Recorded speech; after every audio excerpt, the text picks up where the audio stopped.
Ever had one of those days where everything's riding on a single delivery and then it all starts to wobble? This story involves a Mac, a taxi, and a surprising top tip about leadership and initiative.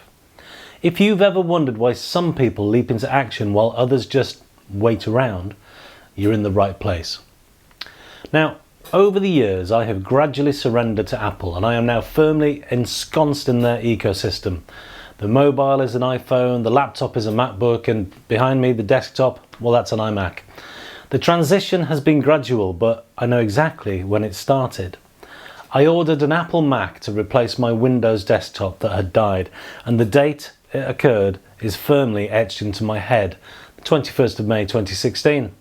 Not because I'm some sort of weird date or Apple nerd, but because it was the FA Cup final that day, and my team, Manchester United, I live in Surrey of course, was in the final.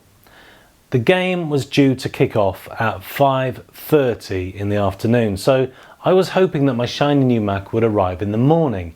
Then I'd be able to unpack it before heading out to watch the final with a couple of mates at the pub. I'd specifically ordered it to be delivered on the Saturday so I could take delivery and set it up. On the Sunday I would back up my files, download the apps that I need and, spend a few hours learning how to use the thing. Then on the Monday, I really needed to crack on with work. I'm not sure why I thought it would arrive in the morning, but I did expect it to somehow. So at about 1 o'clock, I turned on my brain and it dawned on me that I had no idea when the delivery would be happening. I could feasibly be sitting inside waiting all day. So I called John Lewis and I was connected to a manager in the tech department. He was a nice guy, but admitted that they were unable to give me an idea of when my delivery would happen. You'll remember that this had been normal for years and we had all we had to sit around waiting for the doorbell. But then as technology progressed, we started to be given a bit more information and choice. First, it was the choice of a particular day. Then it became a question of deciding between a morning or afternoon slot. By 2016, however, I know that many companies allowed you to choose a specific hour, or at least be told of the hour you could expect the delivery. I knew this because the week earlier I'd bought a washing machine from AO. They had been able to tell me the delivery time slot to within 60 minutes. Well, I mentioned this to the manager and he agreed that John Lewis should also be able to do this, but currently it wasn't possible. He was very apologetic. I asked if he could double check my order to see if he could glean any sort of clue. At this point, things started to unravel. My order had somehow fallen off the system, were the words he used. It wasn't due to be delivered any time at all that day. We could see that I'd paid, but my order was sitting on its own with no dispatch detail assigned. He was very apologetic. He then said, "I'm not sure we've even got this item in stock." "Can you check?" I asked. Yes, of course. Oh, that's okay actually. Yes, we do have it in stock. We've got 2 in fact. Okay, that's great news. Can you send one of them out for delivery? This was another problem. All the delivery drivers, all the vans were on the road. They were out delivering things, he explained helpfully. He was very apologetic. I explained that I was really disappointed because I'd ordered the machine to be ready to use it on Monday. And again, he apologised profusely and said he was sorry there wasn't anything he could do. If there was something he could do, he would have done it. Now, at this point, I started to get a little bit grumpy. I have this possibly unreasonable expectation that there is always something that can be done, very solution focused. And so when someone apologises for not being able to do anything, but without suggesting or exploring a single idea, well, that gets my goat a little. No, I wasn't rude at all. It's not my style. And importantly, I don't think it brings you closer to a solution if you get rude. Instead, I surreptitiously coached him into finding the answer. As a coach, you should never play the game of guess what's in my head, but that's exactly what I did do. So I asked a few questions like, If there was a solution, what would it look like? If you wanted to get from where you are to where I am, how might you go about that? If there was a way of getting the Mac to me, how might that work? Now, I don't remember the exact phrases, but basically I was just guiding him to suggest that he could put the flipping computer in a taxi and have it driven to me. It seemed like an obvious solution to me, especially for a famously customer-centric company like John Lewis. In order to fix a situation they had messed up. So a short while after we'd finished our conversation, the manager emailed me. He told me that I could expect my delivery to arrive in the next hour in a taxi driven by a cabbie called Mac. I kid you not, my Mac was being delivered by Mac. And I've got to say, Mac did a good job. He turned up with the box and handed it over. Job done.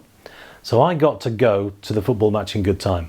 It was an entertaining game with plenty of drama and the end result that I was hoping for. We beat Crystal Palace 2-1 and did everyone in the country a favour by stopping Alan Pardew from dancing. Go Google it. Right, so what's this story about then? Why have I told you about getting the Mac delivered by Mac? Where's the top tip in this one? Well, it's an opportunity to pull out the freedom ladder, lean it up against the wall and consider where the manager I spoke to was on that ladder. Now, don't tell me you've forgotten about the freedom ladder. The 5 rungs from bottom to top are number 1. That rung is wait. This is where people just sit and wait to be told to do stuff. These people display no initiative at all. But second level is up one, ask. The next level is there where staff start to ask, well, what shall I do next? Then you get to the third level, which is check, where people actually suggest ideas. So listen out for phrases like, would you like me to do this for you? That demonstrate when people are showing initiative. Level 4 is even better, that's the report back rung. Above the check rung, you come to the 4th of the 5 levels, report afterwards. This is where staff don't have to check first, but they can just do it. But they're going to tell the boss what they've done. Then the final level is number 5, free to act. This final level is where staff are free to act. There's no monitoring, they just do it. They have trust and the opportunity to use their own initiative completely. Now, my manager chap was, I'm afraid to say, on one of the lower rungs. Lovely guy that he was, he might even have been on rung number 1. He didn't make any of the suggestions that moved the situation on. I did all of the work. I made contact to see if there was a time slot. I asked him to check the system, which is where we found out there was a problem. I asked about stock availability. I asked about delivery options. I made the suggestion about using a taxi to get my product delivered. Well, all right. He actually made the suggestion eventually, but I held his hand until we got there. God, I'm great, aren't I? Just ask me. No, but it's not about me though, honestly. It's about the manager and his lack of initiative. Perhaps there was more at stake for me to get things sorted, but if he was a member of my staff, I'd be really disappointed in how little initiative he showed. Everything he did was reactive. So today's top tip is to take some time and ensure that you know which rung you are working on and that you've got an idea of where your colleagues or your staff are. And if they're not on the appropriate level, that you've got a plan to help them move up a rung. Do they need more training, more resources, more opportunity, mentoring? And this can apply at home too.